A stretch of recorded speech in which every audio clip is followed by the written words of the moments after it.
Well, welcome. I'm Vince Gennaro, the Associate Dean at the Tisch Institute for Global Sport, and I'm here today with Dr. Brandon Brown, one of our faculty members. And we're going to talk to you about the virtual season ticket. If you're wondering, well, what is the virtual season ticket?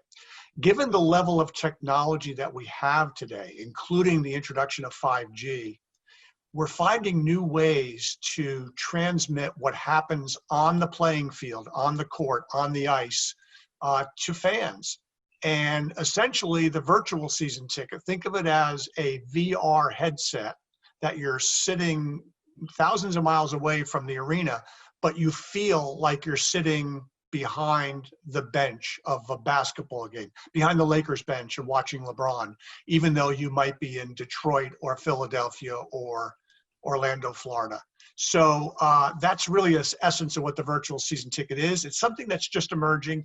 NBA's League Pass has been doing one game a week this way when they were in season and playing, but it's really coming. So let me ask Dr. Brown, what do you think the public is ready for VR viewing and doing it virtually? So first off, it's great to be here. I think it's a great question that you pose. I think the public is ready. I think they're possibly even more ready given this whole pandemic, this whole COVID issue that's going on. I think what this whole COVID thing has done is it's opened up a number of different appetites that we didn't realize that we possibly had. And virtual reality is certainly one of them. I think people are really almost starving for new content, not just content, but just new content. And not in just what kind of content can be provided via new content, but the types of content that we're getting. I mean, some people are watching, for example, reruns of old sporting events. That's one thing. But if you can tell me that we can watch reruns of old sporting events in new ways, I think you would have a number of new consumers. I think VR kind of represents this whole idea of new types of consumption habits. Yeah. You personally, I know, have had a VR headset for some time now, and from time to time watching sporting events, whether it's your old college and their football games, or whether it's an NBA basketball game. Give us a sense of how you view the VR viewing experience from a fan standpoint. Yeah, so and that's one of the things that we need to mention about this whole thing is that they're cheaper than a lot of people think, right? I mean, you can go and you can get a VR headset. When you think of virtual reality, I think some people have this misconception that it's so far in the future that we have to wait for this technology. You can get an Oculus headset for, there's two types, or there's three types now, and each of the three types have two space capacities. And so I think the cheapest one is around $150 to $200. So it's not like we're talking about things that are way out there and like way far ahead of us. I mean, you can go out and get one now. I think that should be stated. And so, yeah, I have the Oculus Go, which is now kind of one of the older ones. And I've watched March Madness, obviously not this year, but last year. Florida State, my undergrad, went pretty far, and you had the option to watch, and I absolutely watched it. I enjoyed it. I think a lot of people also don't understand that you get this not only obviously unique experience in terms of watching it, but you get to choose your vantage point, which is also something you can't do on regular TV, right? You can't watch from behind. The backboard is one of their options, on the sideline or somewhere else. I think they have three different viewing options. And then a fourth is like producer's choice, I guess you could say. So I enjoyed it for that very reason, almost like the multitude of perspectives that you can get within the VR landscape. So I enjoyed it. I mean, to be honest, every now and then you want to take it off just to kind of make sure whatever's going around you is safe and sound and sturdy. But I enjoyed it. I thought it was really interesting. And I think a lot of people don't understand how close it is and how easily we can already get this type of content. Well, and one of the unique aspects that some of the research has suggested is that the VR experience, while in some ways, as you'd expect, falls short of mirroring the on-site experience in an arena, in other ways, it actually dials it up a notch or two. And specifically, some of the things that fans have talked about in this research is when you're viewing from underneath the basket. You know, it's not like you're viewing from 30 rows back. You're viewing from the basket. So that when LeBron's coming in for a dunk, it creates a level of adrenaline that is not really something you get in any seat at a game. So, you know, for people to say, well, gee, that's interesting, but it's not like being there. Well, it's not like being there, but in some ways it's not quite as much as being there. In other ways, it's more than literally being there. So I think there's a whole new world out there that's in front of us. One of the other interesting applications that I've thought about is, wouldn't it be interesting to have this be a trade up option for people in arena, right? So let's use basketball, which is probably the best sport for VR because it's in the most confined space.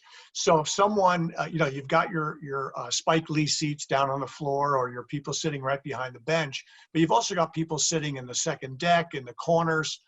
And what if they had the presence to be in the arena and feeling all of that, but also had a VR headset to watch from behind the bench? Pretty interesting. Yeah, that's such a good idea. I mean, not that very idea, but this very idea of just switching up seats or having multiple options while you're there. Absolutely. And, you know, again, people almost, you know, when you say that, it's almost like, oh, this is very far-fetched.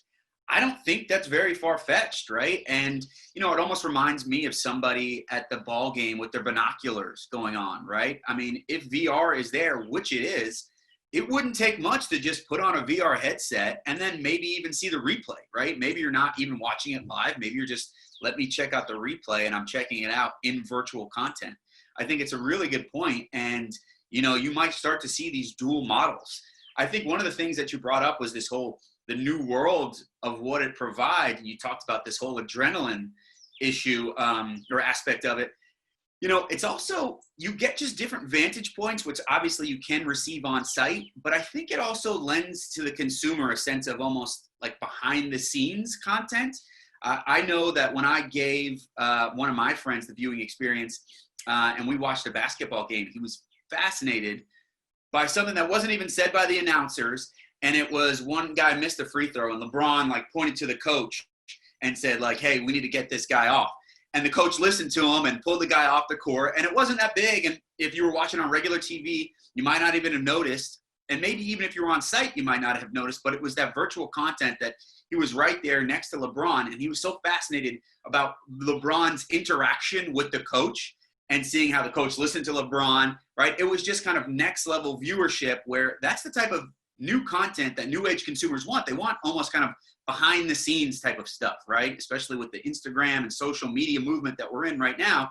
I mean, that type of consumerism really speaks to the idea that we want more than just on court play. We want to know like behind the scenes and how things go on really when people aren't looking. And so I think virtual offers this new way of consuming, right? We're almost kind of like getting a behind the scenes viewership standpoint. Yeah, that's an excellent point. It's that access. I mean, that's really the next level for fans. It's special access. What can you tell me that not everybody out there knows? And that's what the VR transmission can give you. Right. You know, I'm fascinated on the business side of this when you think about the expansive opportunities for revenue growth when you're no longer confined to a physical space. You know, if you're the Oklahoma City Thunder and you're thinking about this and you say, well, right now my season ticket base is within 60 miles of my arena. Now, if you attract the star player and have a team that's competitive, perhaps, why wouldn't you be able to sell your wares globally, right? So you could sell the virtual season ticket in Beijing, in Sydney, in Berlin, in London, and there's no limits to it. So the only limit is technology and bandwidth. So it does bring up some really fascinating implications for pricing. Do you price this at a premium to the courtside seat? Well, it's not limited in terms of quantity, so you may not need to do that. And after all, you're not out there, you know, seeing the sweat quite up close as you are when you're in the arena. But on the flip side, you're also not dealing with traffic. You're also not paying concession prices. You're also, when the game's over, you're done. You don't have to, egress and drive home. So there's pros and cons, and I think it'll be fascinating to see how sports teams and leagues will advise their teams on pricing for what is a $400 seat behind the bench. How would you price that from a virtual reality standpoint? It's such an excellent question. And I think that a number of discussions are going to be had about this very point, because you have to think about a couple of things. One of the things that you have to think of is for the team, it's a one-time cost, right? It doesn't cost, once you set this up, it doesn't cost anything. And you could make the argument that after selling 3 tickets, you've made up the cost, right? So the cost is one thing. I think also, you have to take into consideration whenever you price anything, you're giving off a brand perception type of issue. So how they're going to price this whole thing speaks to, is this a luxury product? Is this a product that we want to give off to the public as an everyday person's type product, right? And also, are you going to have multiple perspectives that are each for sale? And are you going to have these different perspectives basically drive the value of the other seat, right? So if you have like a mid-level virtual reality seat, are you going to price that in order to drive the price of the courtside seat? Or only you just going to have one courtside seat and decide to price that uniformly? So I think there's conversations are going to be had, and I think it's really going to go around the idea of the perception. Like, how do we want this perceived? Do we want this as a luxury product, and therefore very few consumers can spend on this? But if that's the case, then we need to price it pretty high. Or do we want to let everybody know that this is for everybody and everybody can have access to it? And then let's just price them at a cheap mode, and then so everybody can get it. In this post-COVID environment, when we do get back to sports live with fans, I think there's going to be some downward pricing pressure from fans. I think demand will lag. We've already seen some studies that suggest once we're allowing fans back into stadiums or in arenas, if it's certainly the vaccine, even if it's post-vaccine, fans are going to be a little bit cautious. They're not necessarily going to flock back in droves. They'll start to dribble back. And as a result, I think you'll see some downward pressure on pricing for live attendance. So where I see this fitting in is, if you had a seat that was a $120 seat at an NBA game, which is, I know it sounds high, but it's not the best seat in the house, that's for sure. And maybe that seat drops to $70, but maybe you have a $40 or so add-on because you've given them a VR headset in addition to their seat. So now they've traded up, if you will, to be having either a seat behind the bench, a seat at midcourt, a seat behind the basket, or wherever, and yet you've retained some of your revenue.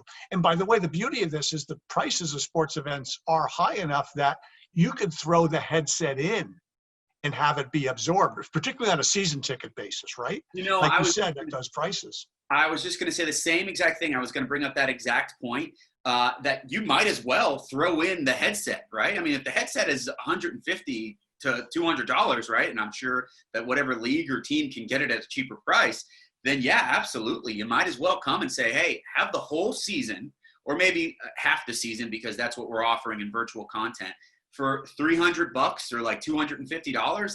I'm sure a lot of people would jump at that, right? Especially if it's going to include the headset. And by the way, I think that's the main barrier here, is that in my mind, I think there's a perception that VR is too far out there, when a lot of people don't realize how simplistically or how simple it is to get their hands on a VR, on a VR type of event. And I think a lot of that is just not going out and having the VR headset. Yeah.